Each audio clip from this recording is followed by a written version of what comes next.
Assalomu alaykum, hurmatli talabalar. Sizlar bilan bugun biz bakalavr uchun 100% gacha grant yutish sirlari va Koreya universitetlarini top universitetlardan quyi universitetlarigacha bakalavrga kirish mumkin bo'lgan universitetlarda barcha to'liq ma'lumotlarni aytib o'tamiz. Xo'p, birinchi o'rinda bu videoni boshlanishimizdan oldin men intervyu haqida ozgina bo'lsa ham talabalarga tushuncha berib qo'ymoqchiman. Chunki bakalavrga kirayotganingizda sizni intervyudan o'tib 100% gacha grant yutib olish imkoniyatingiz bor. Xo'p, aytaylik eng grantni foizini oshiradigan omillardan bittasi bu birinchi o'rinda sizni ballingiz bo'ladi. Aytaylik universitetni o'zini talablari bo'ladi. TOEIC 4 ga yoki IELTS 6.5 ga, 6 ga yoki 7 ga ba'zi universitetlar bor 5.5 ga ham 100% grant berishi mumkin birinchi semestrga. Ko'plab reklamalarda ko'rib qolamizki, 4 yilga 100% grant yutib oldi, 2 yilga 100% grant yutib oldi yoki 2 yil 100% grant degan bu marketing reklamalarni ko'rishimiz mumkin. Lekin bular 100% to'g'ri deb bo'lmaydi. Nima uchun? Chunki siz 4 yilga to'g'ri yutib oldingiz, 1 yilga yutib oldingiz to'g'ri. Faqatgina Koreyada bitta muhim narsa bor. Siz bu narsani juda ham farqiga borib olishingiz kerak. Xo'p. GPA. Ya'ni bakalavrda o'qiganlar biladi GPA ni. Bu universitetda o'qiganingizda Koreyada ham GPA eng muhim bo'lgan sizni ballingiz hisoblanadi. Siz har semestrda sizga yakuniy baho chiqaradi. Bu yakuniy baho odatda eng balandi 4.5 bo'ladi universitetlarda. Xo'p, aytaylik bitta talaba 4 yillik grant yutib oldi. Misol uchun Inha universitetiga. IELTS 8 edi, 4 yillik grant berdi. Lekin u 4 yillik grantni saqlab qolish uchun nima bor? Ya'ni nima qilish kerak? Talabadan nima talab qilinadi u grantni 4 yilgacha saqlab qolish uchun? Bizni paytimizda, Inhada o'qib yurgan paytimizda 3.5 dan tushirib yuborgan, ya'ni GPA da umumiy shu 8 olgan 4 yillik grant yutgan bolalar 3.5 dan tushirib yuborgan bo'lsa, umuman o'sha qancha grant qoldi? Ya'ni 3 yillik grant qoldimi? 3.5 yillikmi? Hammasini grantini olib qo'yadi. Va el qatori unga ham kontrakt chiqishni boshlaydi. Shuning uchunlik bu narsaga sizlar hushyor bo'linglar.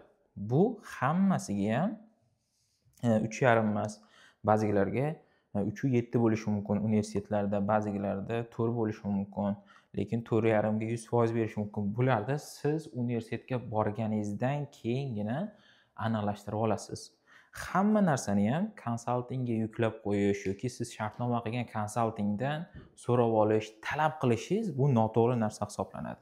Chunki konsalting sizni o'qishga kirgizish, 4 yillik bo'lsa 4 yillik, 1 yillik bo'lsa 1 yillik grant olishingizga yaqindan yordam berish bu uni vazifasi, to'g'ri. Lekin Koreyaga borganingizdan keyin bu 4 yillik grant bo'ladimi, 1 yillik grant bo'ladimi, buni saqlab qolish bu sizning vazifangiz hisoblanadi.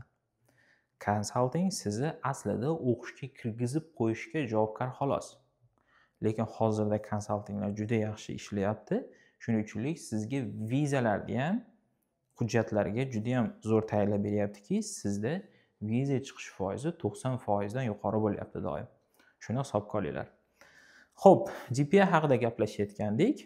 Shuning uchunlik hushyor bo'linglar, 4 yil bo'ladimi, 2 yil bo'ladimi, grantinglarga bemalol bo'lib qolmanglar. Bu O'zbekistondagidek emas. O'zbekiston sistemasi ham endi o'zgarib boryaptiki, agarda birinchi grantga kirgan talaba baholari ma'lum bir balldan past bo'ladigan bo'lsa, unikini ham grantini olib qo'yapti. Bu adolatli deb o'ylayman, lekin yana bitta narsani hisobga olish kerak, qo'shish kerakki, agarda O'zbekistondagi shu kontraktga kirgan talabalar xuddi Koreyadagi talabalar singari agar 4.2 aytaylik 4.2 ga biz paytimizda 100% grant bergan. 4.2 universitetingiz talabiga qarab 4.5 gacha grant oladigan bo'lsa, 100% kontrakt to'lab o'qishga kirgan talabaga ham 100% o'sha semestr uchun grant berish shart.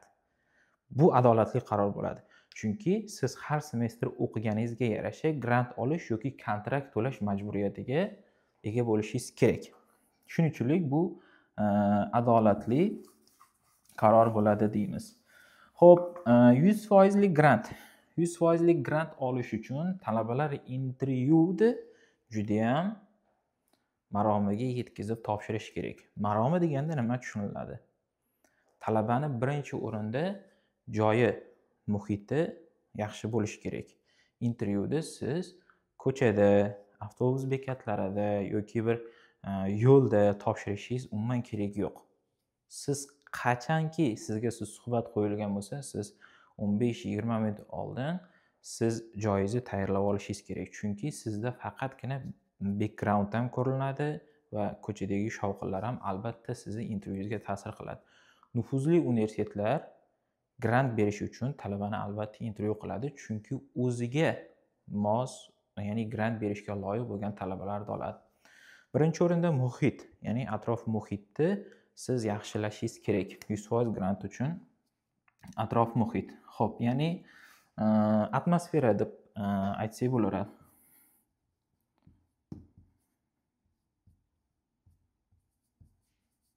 Xo'p, atmosfera orqangizda kitoblar bo'ladimi, kitob javonlaringiz bo'ladimi yoki Koreyani bayrog'i, O'zbekiston bayroqlari, shunaqa qilib bularga ham e'tiborliroq bo'lingki va tinchligiga ham qarang.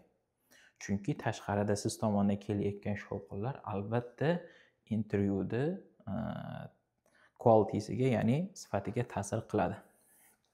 Xo'p, atmosferamiz yaxshi, 100% bo'ldi. Ikkinchi o'rinda universitet sizdan ko'proq nimalar so'raydi? Ko'p talabalarga tushuntiramiz, biz intervyuga tayyorlaymizki, qanaqa suhbat bo'ladi, oldindan beriladigan suhbatlarni bizga bering, tayyorlanaylik, oldindan beriladigan suhbatlarga javoblarni ham bering deydi. Xo'p, tasavvur qiling, siz Inha universitetiga yoki Yonsei universitetiga kiryapsiz. Misol uchun Yonsei universitetiga kiryapsiz. Siz sohani tanlab oldingiz, shu sohaga kiryapsiz. IELTS balingiz ham 6,5, juda zo'r, kirishga yetadi, grant olishingizga ham yetadi. Endi suhbatda nimalar bo'ladi? Suhbatda odatda nufuzli universitetlarda konsaltinglar bilmaydi. To'g'risi, konsaltinglar bilmaydi. Bunaqa savol tushadi, bunaqa savol tushadi, bunga tayyorlan, unga tayyorlan bo'lmaydi. Siz umumiy tayyorlanishingiz kerak. Birinchi o'rinda siz sohangizni yaxshi o'rganishingiz kerak. Ya'ni qaysi sohaga topshiryapsiz? Shu soha bo'yicha to'liq o'rganib chiqing. Misol uchun, biznes boshqaruv sohasiga topshiryapsiz. Biznes boshqaruv sohasi nima? Qachon paydo bo'lgan? Ularda eng yaxshi boshqaruvchilar kim? Nima uchun biznes boshqaruviga kirmoqchisiz? Ya'ni shu sohani o'rganingki, siz haqiqatan ko'nglingizdan o'zingiz qiziqib tanlaganingizni o'zingiz birinchi o'rinda anglashingiz kerak. Keyin siz savollarga yaxshi javob topa olasiz. Xo'p, ikkinchi o'rinda sohani o'rganish. Bu ham 100% o'rgandingiz. 100% yaxshi, sohangizni juda yaxshi bilasiz. Ikkinchi o'rinda nima uchun aynan Yonsei universitetini tanladingiz? Bu sohada o'qish uchun Yonsei universiteti sizga nima afzalliklar beradi? Uni joylashuvi, undagi ustozlar, boshqalar, ya'ni Yonsei uchinchi o'rinda siz Yonsei universiteti haqida o'rganishni boshlaysiz. Yonsei universiteti aytaylik, tashkil topgan yili, sohalari va u yerda qanchalik sizga 4 yilning ichida siz qanchalik o'tishingiz mumkin u yerda. Ya'ni Yonsei universiteti menga nima imkoniyatlar bera oladi, shularni siz ko'rsatib berishingiz kerak. Uchinchi o'rinda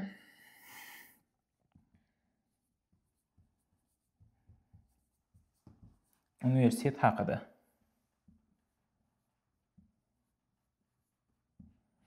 Xo'p, buni ham deyarli 100% o'rgandingiz.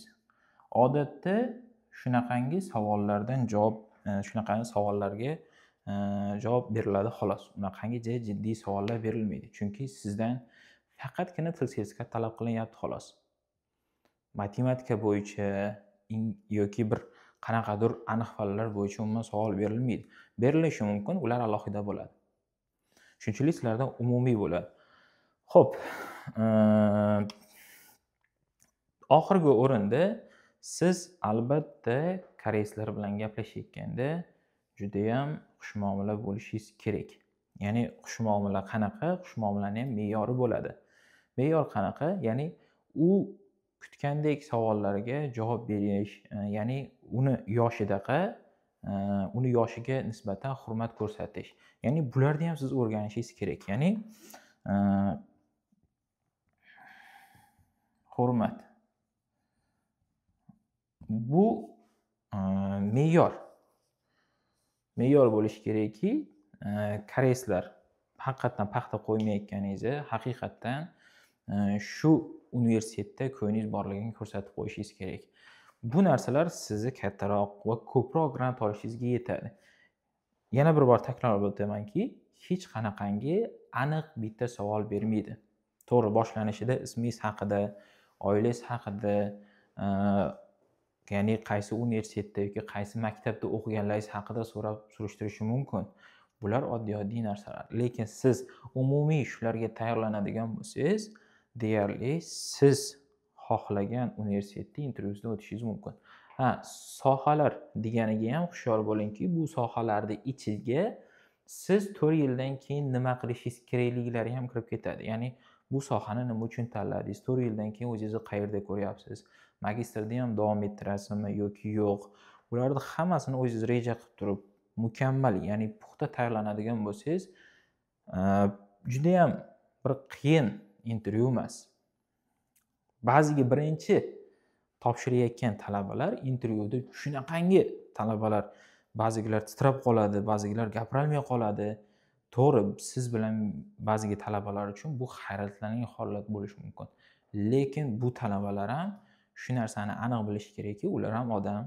Shunchaki sizni intervyu qilyapti. Intervyudan o'talmaydigan bo'lsangiz, keyingisiga yoki boshqa universitetga harakat qilishingiz mumkin. Bu sizni hayotingizni belgilab beradigan narsa emas. Buni juda yaxshi tushunib oling. Xo'p, shu narsa meni hayotimni hal qiladi, bo'lsa bo'ldi, bo'lmasa hammasi tamom degan narsani ko'nglingizdan chiqarib tashlaydi. Shunchaki do'stona gaplashayotganingizni ko'rsating. IELTS suhbatida ham, TOEFL suhbatida ham xuddi shunaqangi, ya'ni o'zingizni tutishingiz, o'zingizni ko'rsatishingiz sizga yuqori ball olib keladi. Ya'ni qachon sizda o'zini erkin tutish, ya'ni confidence, ya'ni o'zingizga ishonch bo'ladigan bo'lsa, keyin siz u suhbatda o'zingiz xohlagan natijaga erishishingiz mumkin. Hech qaysi suhbatda siz hayajonlanib yoki qo'rquvdan yoki gapira olmaslikdan yuqori ball ola olmaysiz. Bular sizning dushmaningiz. Ya'ni oldindan tayyorlaning, qaysidir universitet, qaysidir koreyslar bilan gaplashishga harakat qiling. O'zingizni ruhan tayyorlang. Juda bir jiddiy narsa emas. Xo'p, bular sizni 100% grant olishingizga eng katta yordam beradigan narsalar. Hamma universitetlarda. Keyingi qismimiz universitetlar haqida bo'ladi.